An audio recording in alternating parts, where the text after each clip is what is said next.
வணக்கம். இன்றைய நிகழ்ச்சியில் நம்மோடு பேச தோழர் சதீஷ் அவர்கள் இணைந்துள்ளார். வாருங்களோடு பேசுவோம். தோழர் வணக்கம். வணக்கம். இப்போ மகாராஷ்டிரா மாநிலம் முழுக்க பேசப்படக்கூடிய பரபரப்பான பொருள் என்னன்னா, மகாராஷ்டிரா எப்ஸ்டீன் ஃபைல்ஸ் அப்படின்னு ஒரு டைட்டில் வச்சு ஒரு சாமியாரோட பாலியல் குற்றங்களை பற்றி தான் பேசிட்டு இருக்கிறாங்க. அவர் பேர் கராத். அவர் மீது அவங்க பக்தி ஒருத்தங்க ஏற்கனவே அவர்கிட்ட பல பிரச்சனைகளுக்காக வழி கேட்டு போனவங்க. அவங்க பல முறை கிட்டத்தட்ட 2-3 வருஷமாக தொடர்ச்சியாக அவருக்கு அவங்கள அவர் பாலியல் பலாத்காரம் பண்ணியிருக்கிறாரு அப்படின்னு சொல்லி அவங்க புகார் எடுத்துகிட்டு போய் போலீஸில் கொடுத்துருக்குறாங்க. அந்த அடிப்படையில் எஸ்ஐடி மகாராஷ்டிரா எஸ்ஐடி அவரை கைது பண்ணியிருக்குது. அவங்க ஒருத்தங்க மட்டும் கிடையாது, இன்னும் பல பெண்கள் அவரால் இந்தமாரி பாதிப்பு உள்ளாக இருக்கிறாங்க. கிட்டத்தட்ட 50க்கும் மேற்பட்ட வீடியோக்கள் எஸ்ஐடி கிட்ட அவர் சம்பந்தமான வீடியோக்கள் சிக்கியிருக்குன்றதெல்லாம் செய்தியில் பார்க்க முடியுது. என்ன நடக்குது மகாராஷ்டிராவில்? யார் இந்த சாமியார்? அவர் வெறும் சாமியார்னு சொல்லிக்க முடியாது, அவருக்கு பல பெயர்கள் இருக்கிறது. அது போக அது வெறும் மகாராஷ்டிரா எப்ஸ்டீன் ஃபைல்ஸ் அப்படின்னு சுருக்க மாட்டாங்க. அந்த அவரோட பேர்லேயே ஃபைல்ஸ்னு வச்சு தான் வீடியோஸ்லாம் நிறைய வந்துட்டு இருக்குது. Captain files. சாமியாருக்கும் கேப்டனுக்கும் என்ன சம்பந்தம் அப்படின்னு கேட்டிங்கன்னா, அவர் முன்னாடி நேவியில் ஒரு மெர்ச்சன்ட் ஆஃபீஸராக ஒரு அதிகாரியாக இருந்திருக்காப்புல. கேப்டன் ரேங்க்லாம் அவர் கிடையாது. ஆனால் அங்கேயுமே அவர் கேப்டன் மாதிரி தான் நடந்துக்குவார் போல். ஒரு கேப்டனாகவே இருந்துப்பார். அங்கே விட்டு இங்கே பூமிக்கு வரும்போது, கடலை விட்டு தரைக்கு வரும்பொழுது, இங்கே யாரா கேப்டன் பார்த்தா கடவுள் தான் கேப்டன் அப்படின்ட்டு இவர் உடனே நான் மகாதேவோட அவதாரம் அப்படின்னு சொல்லிட்டாரு. இவருமா? ஆமாம், இவரும் இறங்கிட்டார். நான் தான் கேப்டன், இந்த உலகத்தோட கேப்டன், நான் தான் அதோட அவதாரம் அப்படின்னு சொல்லி இங்கே தன்னுடைய தொழிலை ஆரம்பிக்கிறார். அதுக்கு முன்னாடி அவருக்கு இந்த நியூமராலஜி, அஸ்ட்ராலஜி, அதான் இதுலலாம் அவருக்கு கொஞ்சம் ஆர்வம் உண்டு. அவர் வேலையில் இருக்கும் பொழுதே இந்த மாதிரி சில பேருக்கு கையை காட்டி இதை பார்த்து ஜோசியெல்லாம் சொல்லி அதில் கொஞ்சம் கிளிக்காக இருக்குது. கிளிக்காக இருக்குன்னா அதான் காக்கா உட்கார பணமனம் வளர்ந்த கதையாக 2-3 நடந்ததும் அதை அவர் நம்ப ஆரம்பிச்சிட்டார். அவர் அதிலே பணமும் பார்க்க ஆரம்பிச்சிட்டார். ஸோ ஆடின கால் சும்மா இருக்காது. நீங்கள் இதை ஒரு தொழிலாகவே ஆரம்பிச்சிருந்தார். அப்படி ஆரம்பிக்கும் பொழுது பெண்கள் நிறைய வராங்க. பெண்கள்கிட்ட இருக்கிற பயம் அதை அவர் பயன்படுத்த ஆரம்பிக்கிறார். பெண்கள்கிட்ட என்ன பயம்? தான் புருஷன் உயிருக்கு ஆபத்து. இப்போ ஒரு புதுசாக ஒரு கல்யாணமான ஜோடி வந்திருக்குது அப்படின்னா, அவங்க ஆசீர்வாதம் அவங்க வந்திருக்காங்க, இல்லை எனக்கு குழந்தை இல்லை அப்படின்னு வந்திருக்காங்கன்னா, ஃபஸ்ட்டு அவங்கள இந்த தண்ணியை கொண்டு போ, 3 நாள் வீட்டு பக்கத்தில் வீட்டிலே வச்சிரு, அது கலர் மாறிச்சு அப்படின்னா பிரச்சனை இல்லை, கலர் மாறலை அப்படின்னா வீட்டில் ஏதோ பிரச்சனை இருக்குது அப்படின்னு சொல்லி கொடுத்து விட்ருவாங்க. தண்ணி எப்படா கலர் மாறும்? அவங்களுக்கு பயம், அவர் மேலே நம்பிக்கை. ஏன்னா அவரை பற்றி அங்கங்கே மவுத் டாக். அதில் இன்னொரு முக்கியமான விஷயம் இருக்குது. என்னென்னா, இவரை 2022 வாக்கில் ஏக்நாத் சிண்டே, மகாராஷ்டிரா அரசியலோட மிகப்பெரிய திருப்புமுனை ஜோசியர், அவர் இவரை சந்திச்சிருக்காரு. அவர் கூட இருந்து பூஜை பண்ணியிருக்காரு. அதனால அவர் இன்னும் பிரபலமாகிறாரு. ஒரு மிகப்பெரிய அரசியல் முதல்வர் அவர். ஆமாம், மிகப்பெரிய அரசியல் தலைவர் மகாராஷ்டிராவில். அவர் இவரை நம்புறாரு அப்படிங்கப்போ அதுக்கு ஆட்டோமேட்டிக்காக இன்னும் நம்பிக்கை கூடல. இப்போ நம்ம ஜக்கி வாசுதேவ் ஒருத்தரை பார்க்கும்போது அதுக்கு கூடுதலான ஒரு வேல்யூ அவர் பார்த்தார்ல, அதுக்கப்புறம் தானே அவரோட இமேஜ் இன்னும் பில்ட் ஆச்சு. அந்த மாதிரி அங்கே அது பில்ட் ஆகுது. அது போக மவுத் டாக் நம்ம தெரியுங்களா. நம்ம இப்போ எங்கள் ஊரெல்லாம் எடுத்துக்கிட்டிங்கன்னா ஹைகோர்ட் மகாராஜன் இருக்காரு, அவரை போய் பாருங்க அப்படிம்பாங்க. நானே போயிருக்கேன். என்னை கூட்டிட்டு மகாராஜா அது ஒரு சாமி. ஹைகோர்ட்டே இல்லையே. ஹைகோர்ட்டே கிடையாது. அந்த ஹைகோர்ட்டுங்கிறது அவரோட பேர் என்னன்னு எனக்கு தெரியாது. ஹைகோர்ட்டை மகாராஜா, அவர்கிட்ட போய் உட்காந்தீங்கன்னா அவர் நம்ம 10 பேர் உட்காந்துருப்போம். என்னெல்லாம் சொடக்கு போட்டு கூப்பிட்டாரு. ஏய் இங்க வா, உனக்கு பைக்கில் தானே ஆக்சிடென்ட் ஆச்சு, இவனுக்கு இன்னும் பைக்கே கொடுக்காதீங்க வைக்காதீங்கன்னு எங்கள் அம்மாட்ட ஒரு பயங்காட்டி விட்டாங்க. எனக்கு 1 வருஷம் பைக் வீட்டில் பேன் ஆயிடுச்சு. அந்த மாதிரி என் வாழ்க்கையில் ஒரு வருஷத்தை மண்ணுலி போட்டவர். சரியா?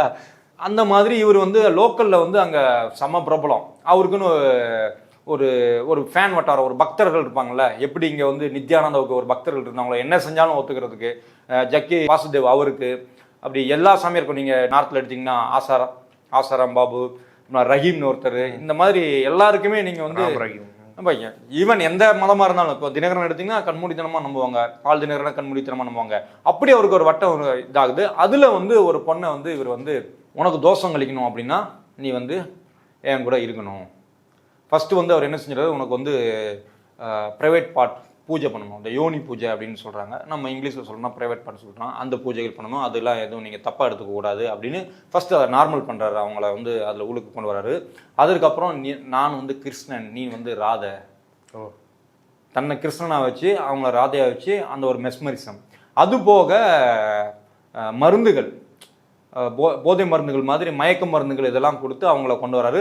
கூடவே சிசிடிவி கேமரா ஒன்று வச்சு அழகா அத்தனையும் ரெக்கார்ட் பண்ணிக்கலாம். அவரே தான் அதெல்லாம் ரெக்கார்ட் பண்ணுவாங்க. அவரும் ரெக்கார்ட் பண்ணதா இருக்குது. இதில் இன்னொரு இந்தியன் எக்ஸ்பிரஸா இல்லை டைம்ஸ் ஆஃப் இந்தியா அதில் ஒன்று படிக்கிறப்போ அவர்கிட்ட வேலை பார்த்த இந்த ஒருத்தரோட ஒய்ஃபையும் இந்த மாதிரி டார்ச்சர் பண்ணியிருக்கான். அவனும் ரெக்கார்ட் பண்ணி அவங்க கம்ப்ளைண்ட் பண்ணியிருக்காங்க அப்படின்னு நியூஸ் வருது. ஆனால் போலீஸ் கையில 58 வீடியோக்கள் சிக்கிருக்குது. 58 பென் டிரைவ்ல. ஆமா, ஒரு பென் டிரைவ் வந்து கிடைச்சிருக்குது. 58 வீடியோக்கள். அந்த 58 வீடியோக்களும் வேற வெவ்வேறு பெண்கள். அது வந்து இவர் ரெக்கார்ட் பண்ணி வச்சிருந்தது. ஆமா, இவரோட தான். ஆமா, அந்த பையன் வந்து அவர்கிட்ட வேலை பார்த்துட்டு இருந்தவன் நீரஜின்னு ஒருத்தன் வந்து ஒரு லேடியை வந்து பிளாக்மெயில் பண்றாப்ல, இந்த வீடியோ என்கிட்ட இருக்குது அப்படின்னு. இப்போ அவங்க வந்து வீட்டோட சப்போர்ட்டோட முதல் முறையா அவங்க தான் போலீஸ் ஸ்டேஷன்ல வந்து கொடுக்குறாங்க. கடந்த டிசம்பர்லயே கொடுத்துட்டாங்க.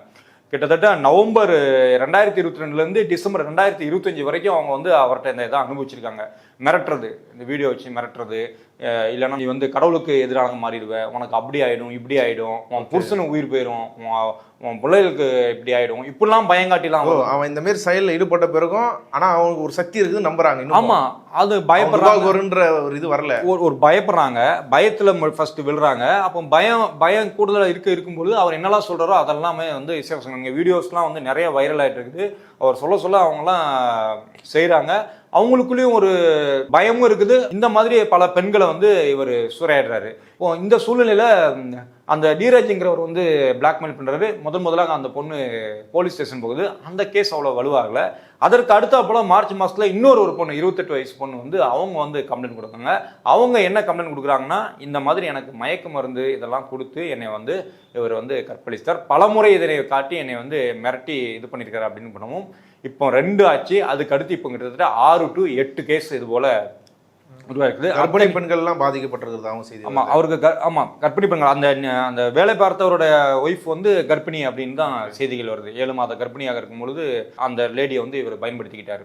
இந்த மாதிரி பயங்கரமான ஒரு செக்ஸுவல் இது பிளஸ் பிஸ்னஸ் சைடில் பொலிட்டிக்கல் போயிட்டார்ல, இவர் கிட்டத்தட்ட 200 கோடி சம்பாதிச்சிருக்காரு. உங்களால நம்ப முடியுதா? 200 கோடி, ஃபார்ம் ஹவுஸ், பல மாநிலங்கள்ல கோடிக்கணக்கில் அசட்ஸ் இருக்குது. ஆமா, இந்த மாதிரி வரிசை பிரைவேட் ஜெட் கூட இருக்குதுன்னு சொல்றாங்க.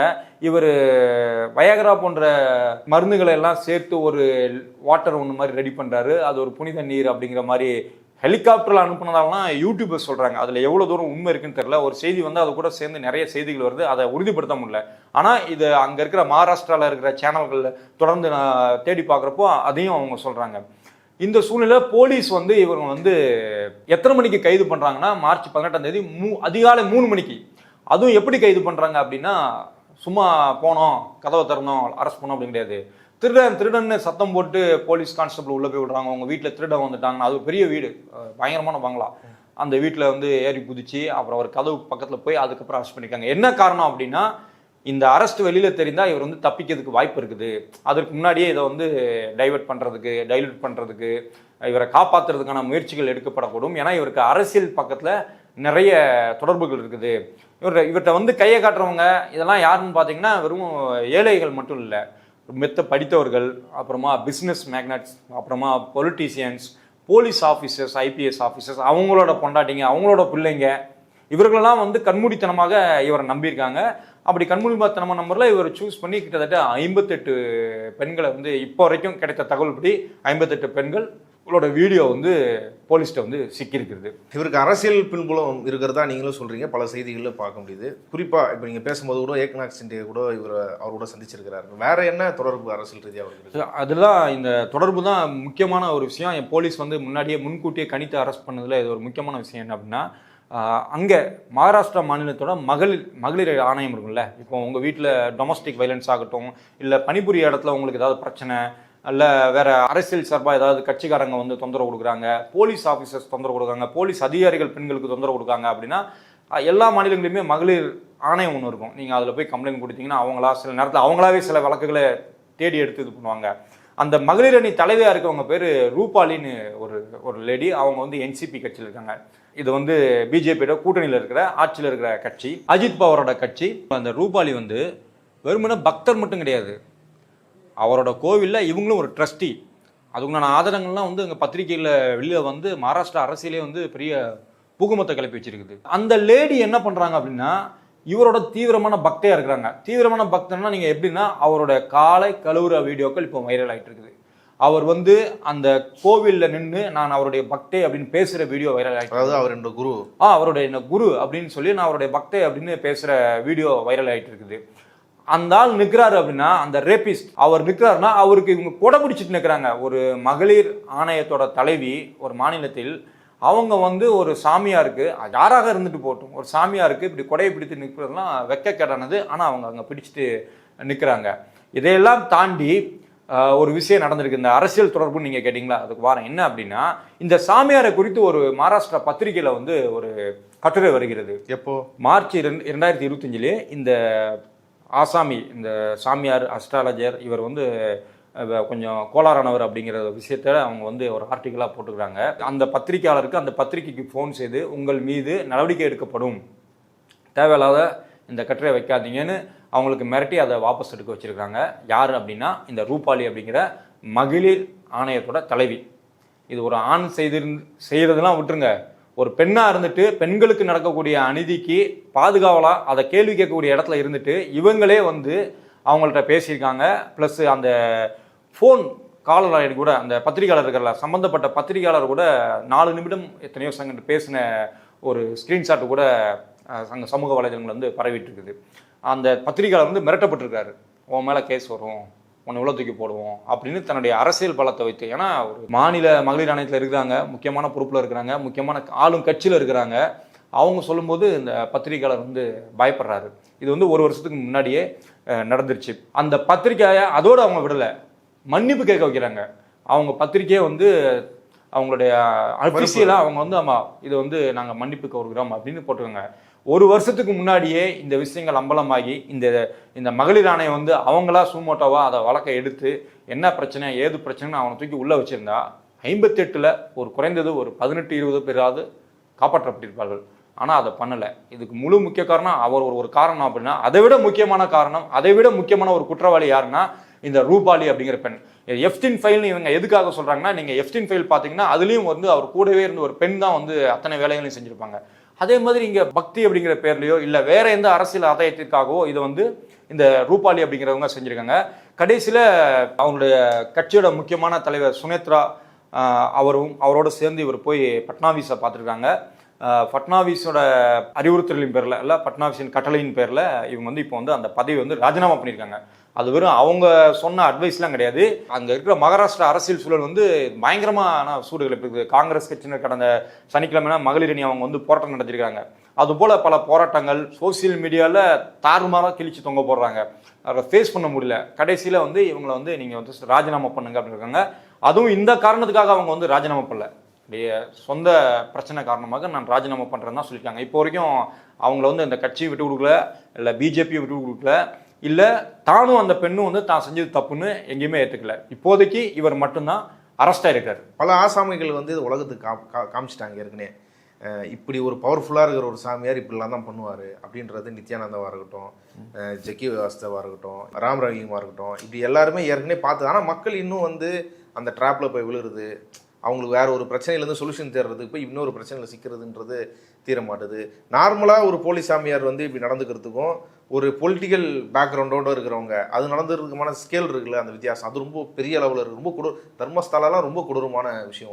மொத்தமாக ஜக்கிக்கு என்ன நடக்குதுன்றதை யாரும் போய் உள்ளே போய் ஆய்வே பண்ண முடியாது, அந்த அளவுக்கு அங்கே கொடூரமான விஷயங்களாக இருக்குது. இது எப்படி புரிஞ்சுக்கிறது? இதெல்லாம் ஆன்மீகம் அரசியல் சேர்ந்தால் என்ன நடக்கும் அப்படிங்கிறதுக்கு இதெல்லாம் வந்து சின்ன உதாரணங்கள், பெரிய உதாரணங்கள். இது வந்து ரொம்ப சின்ன உதாரணம். ஆன்மீகத்தில் அரசியல் சேர்ந்தாலும் அரசியல் நாசமாக போகுது, அரசியல் வந்து ஆன்மீகத்தில் சேர்ந்தாலும் இந்த மாதிரி நம்ம வீட்டு கதவு வரைக்கும் வந்து நிற்கும் அப்படிங்கிறதுக்கு இது ஒரு உதாரணம்.